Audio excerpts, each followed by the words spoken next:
গাজীপুরে হায়দ্রাবাদ এলাকায় গুড়ার মাংস বিক্রি নিষিদ্ধ করেছে স্থানীয় প্রশাসন। গতকাল মঙ্গলবার অভিযান চালিয়ে গুড়া জবাই ও মাংস বিক্রি বন্ধের নির্দেশ দেয় ভ্রাম্য আদালত। গাজীপুরের সহকারী কমিশনার ভূমি ও নির্বাহী ম্যাজিস্ট্রেট জালালউদ্দিন এবং গাজীপুর সদর উপজেলা প্রাণী সম্পদ কর্মকর্তা ডক্টর মোহাম্মদ শাহিন মিয়া এই অভিযান চালান। অভিযানে গুড়া মাংস বিক্রি বন্ধের নির্দেশ দেওয়া হয় এবং এর কার্যকারিতা নিশ্চিত করতে নিয়মিত নজরদারি চালানোর ঘোষণা দেওয়া হয়।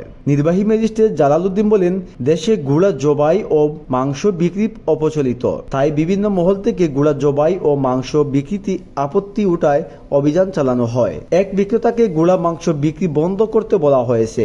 গাজীপুরের প্রাণী সম্পদ কর্মকর্তা মোহাম্মদ শাহিনুল ইসলাম বলেন, 2011 সালে পশু জবাই ও মান নিয়ন্ত্রণ আইন অনুযায়ী স্বাস্থ্য পরীক্ষা না করি এবং কোনো সনদ ছাড়া পশু জবাই ও মাংস বিক্রি দণ্ডনীয়। এতে 1 বছরের জেলও হতে পারে।